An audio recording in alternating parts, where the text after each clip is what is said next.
네, 연중 제26주일입니다.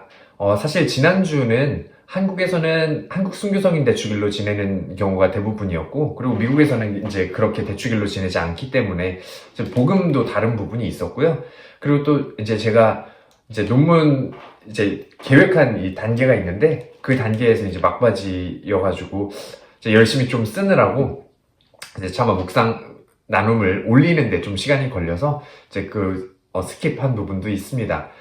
그래도 이제 계획한 대로 잘 진행이 되고 있어서 참, 기분이 좋은 요즘입니다.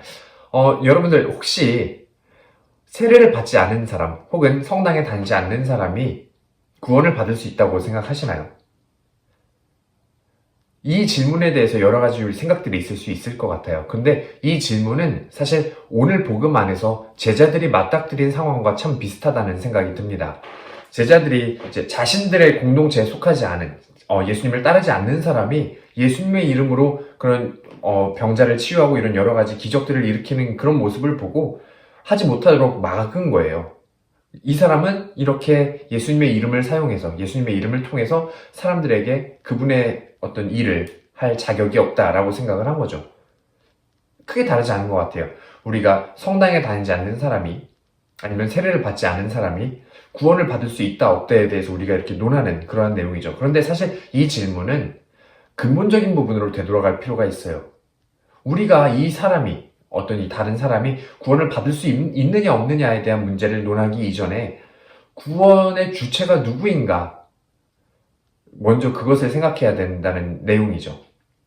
그래서 사실 이 근본적인 이 질문의 요는 구원의 주체가 누구인가 하는 문제입니다.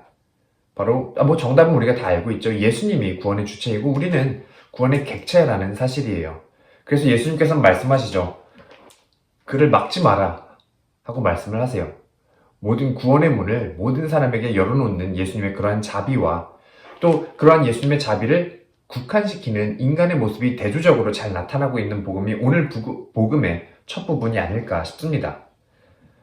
그래서 우리가 사실 구원의 주체가 아니라 구원의 객체라는 사실을 그렇게 깨달을 때 다른 사람들에 대한 그런 잣대를, 판단의 잣대를 들이대는 것이 아니라 나를 되돌아볼 수 있는 그러한 방향이 설정되지 않을까 싶어요. 다른 사람을 향해서 이제 뻗어있던 나의 그런 시선이나 눈길이나 그런 판단의 잣대가 내가 구원의 객체라는 사실을 깨닫는 순간 자신에게로 되돌아온다는 그런 사실이죠. 그래서 그러한 관점에서 봤을 때 이제 오늘 제 1독서도 마찬가지죠. 모세가 이제 자신의 어떤 이런 여러 부담감 이런 것들을 덜어주시기 위해서 하느님께서 그 영을 70명의 그 원로들에게 나눠주시는데 그에 해당되지 않는 두 사람도 함께 그 영을 받은 걸 보고 여호수아가 그들을 막으십시오 했는데 차라리 하느님의 모든 사람이 예언자였으면 좋겠다고 이야기하는 모세의 모습을 볼 수 있어요. 그래서 자신의 어떤 그런 특권이나 이런 것들을 생각하는 것이 아니라 하느님의 관점에서 생각해 봤을 때 그런 것을 막을 수 있는 자격이나 조건은 인간에게 주어져 있지 않다는 것을 깨달은 모세의 모습을 우리는 함께 바라볼 수 있습니다. 그래서 이렇게 우리가 구원의 주도권을 가지고 있는 것이 아니라 하느님이 구원의 주도권을 가지고 있다는 것을 우리가 인정하고 내어 맡길 때 우리는 판단이 아니라 자기 성찰로 돌아설 수 있는 그런 계기를 가지게 된다는 것을 오늘 복음의 앞부분과 제1독서는 이야기해주고 있어요. 그래서 이러한 마음을 가지고 오늘 복음의 후반부를 보면 성찰의 길잡이를 제공해주고 있습니다. 너희의 손이 죄짓게 하거든 그것을 뽑아버려라. 너희의 눈이 너를 죄짓게 하거든 뽑아버려라. 너희의 발이 죄짓게 하거든 그것을 잘라버려라 하고 말씀을 하십니다. 조금은 과하게 들릴 수도 있는 예수님의 말씀이지만 이 말씀 안에서 우리를 향한 강한 그분의 구원 의지를 느껴볼 수 있는 그러한 대목이 아닐까 싶습니다.